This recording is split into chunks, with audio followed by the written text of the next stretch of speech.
प्यारे बच्चों, आप सभी का कक्षा 11 में स्वागत है। आज मैं हिंदी विषय के अंतर्गत आरोह काव्यखंड से आपको भवानी प्रसाद मिश्र की लिखी हुई कविता घर की याद पढ़ाऊंगी, जो कि 1942 में छिड़े आंदोलन, भारत छोड़ो आंदोलन के अंतर्गत जब कवि जेल में रहता है वहीं पर या उसी दौरान ये कविता लिखी गई थी, जिसमें कवि ने अपने घर को याद करते हुए और अपने परिवार के सदस्यों को याद करते हुए ये कविता लिखी थी। तो आइए पढ़ते हैं भवानी प्रसाद मिश्र द्वारा कृत ये है आपके पाठ्य पुस्तक में संकलित कविता घर की याद। कवि कहते हैं कि आज पानी गिर रहा है, आज पानी गिर रहा है, बहुत पानी गिर रहा है, रात भर गिरता रहा, प्राण मन घिरता रहा। अर्थात जब वो जेल प्रवास में था उस समय एक रात्रि पानी गिरता है, जिसे देखकर उनका मन विचलित हो उठता है। उस पानी को देखते हुए जिस प्रकार से पानी तेज हो रहा था, उन्हें धीरे धीरे उनकी आंखों के आगे चलचित्र की तरह उनका घर नजर आ रहा था। अर्थात उन्हें अपने घर की याद बहुत तेजी से आ रही थी। ऐसा लग रहा था कि जैसे उनके आंखों के सामने उनका घर प्रत्यक्ष रूप से दिखाई दे रहा है। आगे वो कहते हैं कि बहुत पानी गिर रहा है, घर नजर में तिर रहा है, घर की मुझसे दूर है जो, घर खुशी का पूर है जो।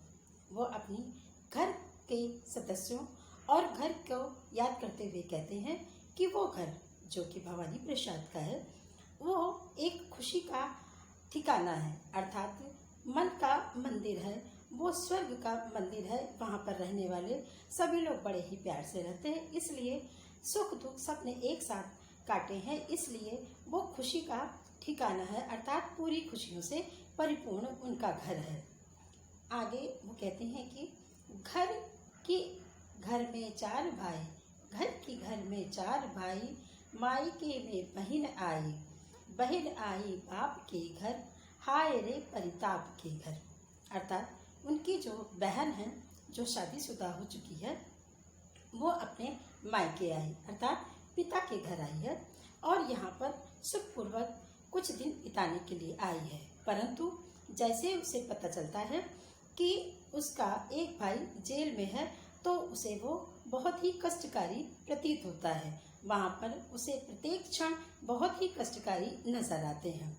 उसके घर पे चार भाई, अर्थात उसके घर में उसके चार भाई हैं और उसकी बहन जो है वो मायके से आई है। जब उसे पता चलता है कि उसका एक भाई जेल में है, तो वो उसके लिए मायके आना एक कष्ट के समान हो जाता है, जबकि वो वहाँ पर सुख के लिए आती है कि पिता के घर जाएंगे, कुछ दिन बहुत ही भाई बहनों के बीच में बहुत खुशी से रहेंगे। परंतु जैसे उसे पता चलता है कि उसका भाई एक जेल में है, तो वो उसके लिए बहुत ही कष्टप्रद हो जाता है।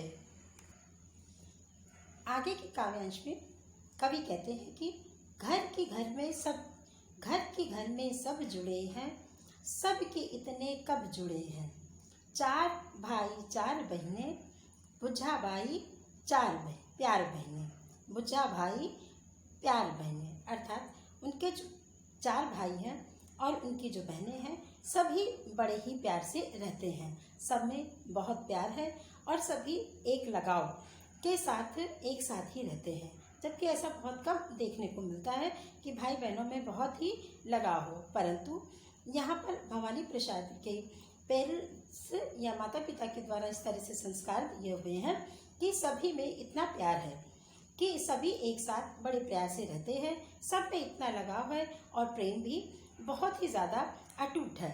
तो भाई इस प्रकार है जैसे उनके भुजाओं के बल से किसी भी कार्य को बड़े आसानी से किया जा सकता है। इस तरह से उनके सब एक भाई एक दूसरे से जुड़े हैं और चारों बहनों में भी इतना स्नेह है कि वो बड़े ही प्यार से और लगाव से एक दूसरे के साथ रहती हैं। आगे के काव्यांश में उन्होंने अपनी माँ के विषय में बताते हुए कहा है कि उनके जो माँ है उनका प्रेम इस प्रकार से उनके जीवन में परिपूर्ण है या फिर शामिल है जिसका प्रेम की जो सीमाएं हैं वो जेल तक भी उनके प्रेम का एहसास उन्हें हो रहा है। तो आगे क्या लिखते हैं वो कि और माँ बिन पढ़ी मेरी, और माँ बिन पढ़ी मेरी, दुख में वो गढ़ी मेरी। माँ जिसकी गोद में सिर रखा लिया तो दुख नहीं फिर। माँ की जिसकी स्नेह धारा का यहाँ तक भी पसारा, उसे लिखना नहीं आता जो कि उसका पत्र आता। अर्थात वो अपनी माँ के बारे में बताते हुए कहते हैं कि उनकी माँ जो है वो अनपढ़ है, अर्थात साक्षर नहीं है, और वो उनको दुख मेरा है कि उनका एक बेटा जेल में है। उनको इस प्रकार का दुख है, अर्थात कवि का ही उन्हें दुख सता रहा है कि उनका एक बेटा जेल में है। और माँ का प्यार इस प्रकार का होता है, बच्चा अपने आप को माँ की गोद में ही सुरक्षित पाता है। उसे कितना भी कष्ट हो, जब वो माँ की गोद पे अपना सिर रख लेता है तो उसके सारे कष्ट दूर हो जाते हैं। इसी प्रकार हमारे कवि की भी माँ है, जिनकी गोद में जब कवि अपना सिर रख लेता है तो उससे सारे कष्ट दूर हो जाते हैं। आगे कहते हैं कि उनकी स्नेह अर्थात उनके प्रेम का प्रभाव इस प्रकार है कि इस जेल में भी उनके प्रेम का प्रभाव मुझे पूरा याद आता है और उनका स्पर्श मुझे याद आता है। आगे वो लिखते हैं, चूँकि वो पढ़ी लिखी नहीं है, इस कारण से जो है वो अपनी विचारों को, अपने भावों को मुझ तक नहीं पहुंचा पाती, इसलिए उसका कोई पत्र नहीं आता है। नहीं तो अगर वो पढ़ी लिखी होती तो जरूर से मेरे हालचाल लेने के लिए उनका पत्र यहाँ पर जरूर आता होता। वो अपनी माता की इन सभी विशेषताओं को बताते हुए अपनी माँ को याद करते हुए भाव विभोर हो उठते हैं। आगे के काव्यांश में कवि कहते हैं कि पिताजी जिनको बुढ़ापा एक क्षण भी नहीं व्यापा। अब वो अपने पिता की विशेषताओं को बताते हुए कहते हैं कि पिताजी जो बूढ़े होने पर भी उन्हें कभी भी बुढ़ापा नहीं सताया, अर्थात उनके ऊपर कभी भी बुढ़ापा अपना असर नहीं दिखा पाया। जो अभी भी दौड़ जाए, जो अभी भी खिलखिलाए, अर्थात यदि अभी भी वो 10-11 किलोमीटर अगर दौड़ जाए तो अभी भी वो फूल की तरह ही खिलखिलाएंगे, अर्थात फूलों की तरह ही उनका चेहरा खिलता रहे, ना कि जो है एक थके हुए व्यक्ति की तरह उनकी सांस फूलने लगे, ऐसा कुछ नहीं है। आगे कहते हैं कि मौत के आगे न हिचके, शेर के आगे न बिचके, बोल में बादल गरजता, काम में झंझा लरसता। अर्थात उनके बोल में आज भी जैसे लगता है बादलों की गर्जना है, अर्थात उनका कंठ इतना तीव्र है कि ऐसा लगता है कि जैसे बादल गरज रहे हों। और वो कभी उन्होंने कई बार जो है मौत को झांसा भी दे दिया, अर्थात वो इतने बहादुर है कि उनके आगे शेर भी उनकी बहादुरी के आगे टिक नहीं सकता, अर्थात वो शेर जैसे एक खूंखार जानवर को भी चित्त कर सकते हैं।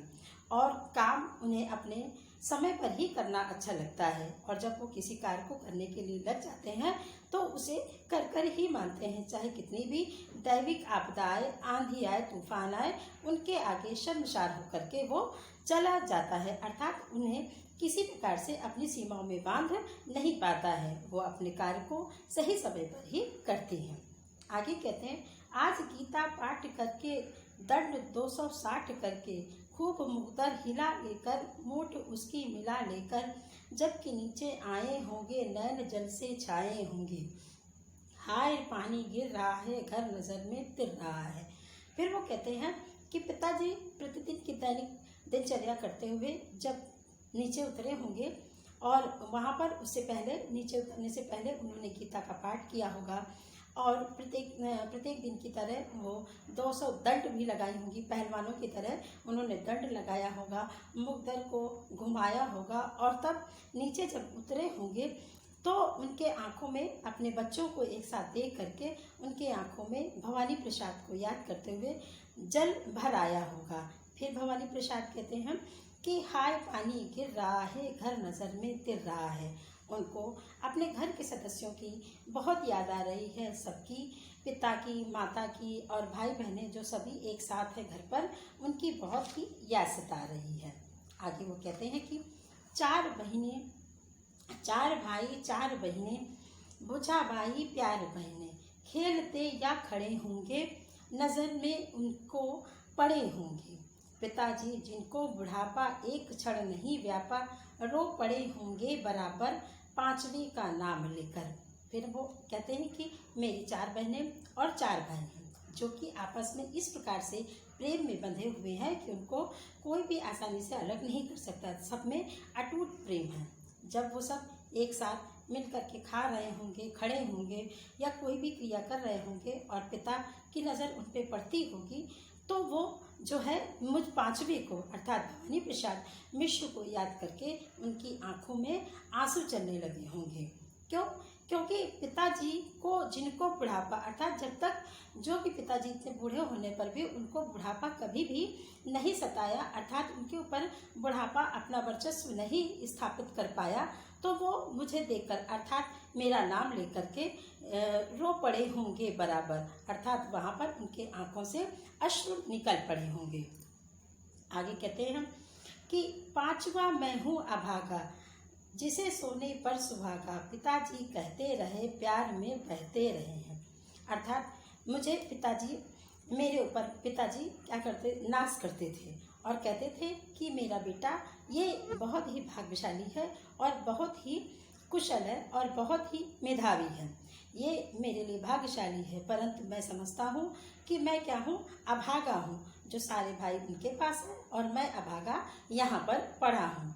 आज पिताजी कहते रहते प्यार से बहते, अर्थात उसकी बड़ाई करते रहते थे और उनके हर जगह यशोगान की बात बताते करते थे। आज उनके स्वर्ण बेटे लगे होंगे उन्हें हेटे, जो उनके प्यारे बच्चे हैं, जो आज उनके पास सब है, सबसे उनको घृणा हो गई होगी, अर्थात उनको अच्छे न लग रहे होंगे, क्योंकि उन पर सुहागा बंधा बैठा हूँ अभागा, अर्थात जो मैं सब भाई बहनों में उनके लिए सबसे भाग्यशाली था, आज यहाँ पर दुर्भाग्यशाली बना हुआ अर्थात अभागा बना हुआ मैं जेल पर बैठा हूँ, ऐसा पिताजी सोच रहे होंगे। आगे कहा है कि और माँ ने कहा होगा दुख कितना बहा होगा, आँख में किस लिए पानी, वहाँ अच्छा है भवानी। इस पर जब पिताजी की आंखों से आंसू चलने होंगे तो फिर माता उन्हें धैर्य देते हुए कहती होंगी कि आप किस बात का दुख कर रहे हैं, आप रोए मत। क्यों? क्योंकि भवानी जहाँ भी है वहाँ पर अच्छा है। आगे कहते वो तुम्हारा मन समझकर और अपना मन समझकर, गाय है सो ठीक ही है, वो तुम्हारी लीक ही है, अर्थात तुमने ही उसे संस्कार दिए हैं, तुमने ही उसे इस प्रकार के संस्कार दिए हैं कि जिससे आज वो देश सभा में रत होकर के जेल में चला गया, अर्थात भारत छोड़ो आंदोलन में उसने भाग लिया और देश सेवा में हमेशा के लिए अपने आप को समर्पित कर दिया। पाँव जो पीछे हटाता, कोख को मेरी लजाता, इस तरह हो न कच्चे, रो पड़ेंगे और बच्चे। वो उनको समझाती है, उनकी माता पिता को समझाती हुई कहती हैं कि अगर इस प्रकार तुम रोगे तो सारे बच्चे भी रोने लगेंगे। क्यों?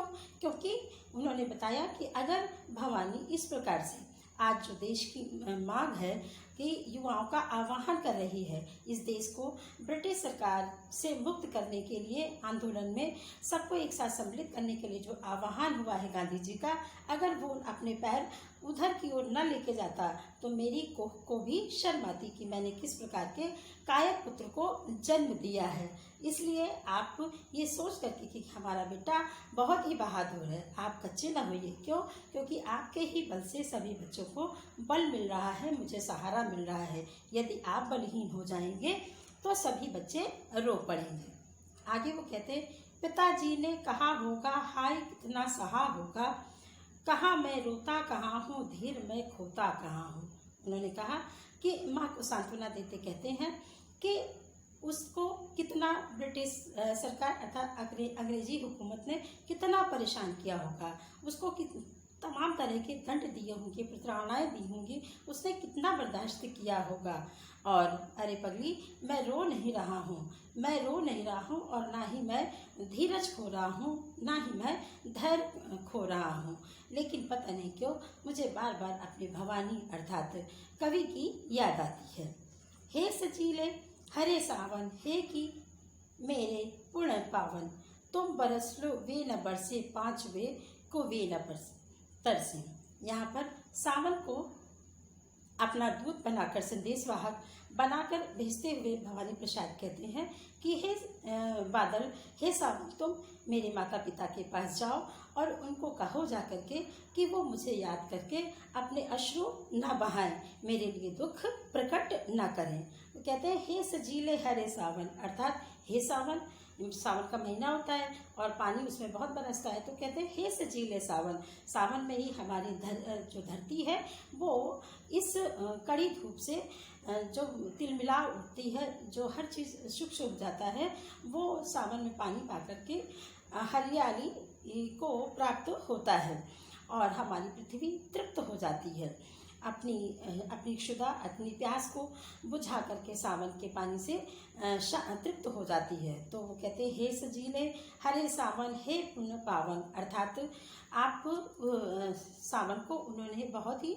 एक पुण्य की तरह, एक पाप अच्छे कर्म की तरह लिया है और कहते हैं कि तुम बरसो, अर्थात तुम्हें जितना चाहना है उतना बरस लो, लेकिन जा करके मेरे माता पिता से कहो कि वो दुखी ना हो, अर्थात अपनी आंखों से वो ना आंसू निकाले, क्योंकि मैं यहाँ पर हूँ, जैसा भी हूँ, जिस हाल में हूँ, मैं यहाँ पर अच्छा हूँ, क्योंकि मैं भारत माता की सेवा के लिए मैं निकल पड़ा हूँ। आगे के काव्यांश में कवि कहते हैं कि मैं मजे में हूँ सही है, घर नहीं हूँ बस यही है, किंतु यह बस बड़ा बस है, इसी बस में सब विरस है। कवि सावन से कहता है कि वहाँ जाकर के कोई ऐसी वैसी बात न करना कि मेरे माता पिता बहुत दुखी हैं। वो कहते हैं कि उनसे कहना जाके कि मैं यहाँ पर बहुत मज़े से हूँ, यहाँ पर जेल में मुझे किसी प्रकार का कोई कष्ट नहीं है, बस इतनी सी बात है कि मैं घर पर नहीं हूँ, बस इतनी बात है, लेकिन मैंने अपने ऊपर नियंत्रण रख लिया है, मैं यहाँ पर वियोग में हूँ, इस प्रकार से कुछ न कहना।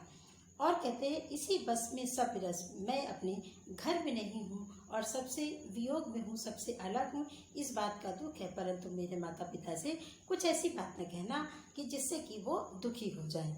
आगे कहते हैं किंतु उनसे ये न कहना, उन्हें देते धीर रहना, उन्हें कहना लिख रहा हूँ, उन्हें कहना पढ़ रहा हूँ, उन्हें हे प्यारे मित्र सावन, उनसे कोई ऐसी बात न कहना जिससे कि वो दुखी हो जाए। उनसे कहना कि जैसी वो दैनिक प्रक्रियाएं यहाँ करते थे, यानी कि कवि अपने घर में करते थे, उसी प्रकार से जेल में भी कर रहे हैं। कहते हैं कि उनसे कहना जा कर के वो वहाँ पर बहुत अच्छे से है, इस प्रकार कहते हुए उनका धीरज रखाना और कहना जाके कि यहाँ पर वो अपने विचारों को उसी प्रकार से लिख रहे हैं जिस प्रकार से घरों पे लिखते थे, और उनसे ये कहना जा करके कि उसी तरह से वो रविन्द्रनाथ टैगोर, गांधी इत्यादि की पुस्तकों को पढ़ करके भारत माता की भक्ति के लिए प्रेरित हो रहे हैं। काम करता हूँ कि कहना, नाम करता हूँ कि कहना, चाहते हैं लोग कहना मत करो कुछ शोक कहना। फिर वो सावन को अपना मित्र बताते हुए, संदेश वाहक बताते हुए कहते हैं कि जाकर के मेरे पिताजी से कहना कि काम करता हूँ कि कहना, यहाँ पर रह करके मैं पूरी तरह से काम में संलग्न हूँ और अपने कार्य को करते हुए सब लोगों का नाम रोशन कर रहा हूँ। और जो लोग चाहते हैं, जो लोग ये कहना चाहते हैं कि मत करो कुछ शोक कहना, अर्थात चाहते हैं लोग कहना, यहाँ के सभी लोग उसे बहुत प्यार करते हैं और उनसे कोई इस तरह की बात न कहना जिससे कि उनके अंदर शोक की लहर चली जाए या फिर लहर उठे। और कहना मस्त हूँ मैं, कातने में व्यस्त हूँ मैं, वजन 70 सेर मेरा और भोजन ढेर मेरा। और ये भी कहना उनको आश्वस्त करते हुए ये कहना, माता पिता को आश्वस्त कहते हुए ये कहना जा करके कि यहाँ पर मैं पूरी तरह से स्वस्थ और मस्त हूँ और कातने में व्यस्त अर्थात गांधी जी के दिए गए उस मंत्र को, जहाँ पर चरखा चलाने वाली बात है, उसे चलाते हुए मैं सूत को काटता हूँ और इस देशभक्ति में लोगों को जोड़ता हूँ। वजन 70 यहाँ पर रह करके मेरा जो वजन है वो 70 किलो हो गया है। और यहाँ पर वही जिस प्रकार से वो घर में ढेर सारा खाते थे उस प्रकार यहाँ पर खा भी रहे हैं। कूदता हूँ खेलता हूँ दुख डटकर ठेलता हूँ और कहना मस्त हूँ मैं, यूँ न कहना अस्त हूँ मैं। आप उनसे कोई ऐसी बात न कहना जैसे कि वो दुखी हो जाएं। कहते हैं कि उनसे ये कहना कि मैं यहाँ पर हर तरह की खेल खेलता हूँ, दौड़ता हूँ, कूदता हूँ, खेलता हूँ और कोई भी असह्य अर्थात कष्ट आता है तो उसे खुशी खुशी मैं पार कर जाता हूँ, क्योंकि यहाँ पर सभी मेरे मार्गदर्शक जो हैं वो सभी मुझे तमाम तरह की चीज़ें बताते हैं। और कहना कि मस्त, यहाँ पर मैं पूरी तरह से मस्त हूँ। उन्हें कहना कि मुझे किसी प्रकार का कोई कष्ट नहीं है और उन्हें ये कहना कि अभी भी उनका बेटा देशभक्ति के लिए सूर्य की तरह चमक रहा है, अभी वो अस्त नहीं हुआ, अर्थात अभी वो खत्म नहीं हुआ है, उसका अंत नहीं हुआ है। आगे के काव्यांशों में फिर वो कहते हैं कि हाय रे ऐसा न कहना, हाय कि वैसा न कहना, कह न देना जागता हूँ आदमी से भागता हूँ। वो सावन को संबोधित करते हुए कहते हैं कि हे सावन, हे मित्र सावन, उनसे कोई ऐसी बात न कहना कि जिससे कि मेरे माता पिता को किसी प्रकार का दुख पहुँचे। उनसे कहना जाके कि वो बहुत ही अच्छे से जेल में रह रहा है, बहुत मस्त है और बहुत ही स्वस्थ है। कहते हैं कि हाय रे ऐसा न कहना, मतलब उनसे कोई इस प्रकार की बात न कह देना जैसे कि उन्हें दुख पहुँचे। हाय रे वैसा न कहना, उनसे कोई इधर उधर की बात न कह देना कि मैं यहाँ वियोग में हूँ या मुझे किसी प्रकार का दुख है। कहने देना जागता हूँ और आदमी से भागता हूँ, उनसे ये ना बताना कि मैं इस जेल में रह करके पूरी रात जागते हुए काट देता हूँ और अब मुझे आदमियों से भय लगता है। मैं अकेला रहते हुए अब आदमियों से मुझे भय लगता है कि पता नहीं किसका व्यवहार किस प्रकार हो। कह न देना मौन हूँ मैं, खुद न समझे कौन हूँ मैं, देखना कुछ बक न देना, उन्हें कोई शक न देना। उन्हें कोई भी ऐसी अनुचित बात न कहना कि जिससे उनके मन में संदेह उत्पन्न हो जाए कि उनका बेटा यहाँ सुरक्षित और खुशमय नहीं है। क्यों? इसलिए वो सावन को समझाते हुए संबोधित करते हुए उसे मित्र की तरह फिर कहते हैं कि उनसे ये न कहना कि अब भवानी यहाँ हमेशा के लिए मौन हो गया है, उसके मुंह में अब किसी प्रकार के शब्द नहीं निकलते हैं और उसे यहाँ तक उसे अपने का भी भान नहीं रह गया है। लेकिन तुम ये सब उनसे मत कहना, अर्थात कवि के माता पिता से मत कहना। क्यों? क्योंकि अगर तुमने कोई ऐसी बात कह दी और उनके मन में किसी प्रकार का संदेह उत्पन्न हो जाएगा तो वो बेचारे रोने लगेंगे। आगे कहते हैं, हे सजीले हरे सावन, हे मेरे पुण्य पावन, तुम बरस लो वे न बरसे, पाँच वे को वे न तरसे। फिर वो सावन को अपने मित्रवत संबोधित करते हुए कहते हैं कि हे मेरे मित्र, हे सावन, मेरे माता पिता को मेरी खुशखबरी दो जा करके मेरे विषय में सारी, कि मैं बहुत ही खुश हूँ। जितनी भी बातें कह सकूँ सब सही बातें, सकारात्मक बातें बताना, कोई भी बातें नकारात्मक न बताना। क्यों? क्योंकि अगर वो इस प्रकार की तुम कोई भी बात कह दोगे तो उन्हें ही बड़ा ही दुख होगा और तुम्हें जितना बरसना है बरस लो, लेकिन ईश्वर से ये प्रार्थना करो कि वो अपने पांचवें बेटे अर्थात लेखक के लिए अब कवि के लिए कभी न तरसे, अर्थात इस कविता के लिखने वाले के लिए, भवानी प्रसाद के लिए उनके माता पिता कभी न तरसे। वो समय आए जब देश उनका आज़ाद हो जाए। और इसी आशा के साथ इस कविता का मैं समापन करती हूँ। धन्यवाद।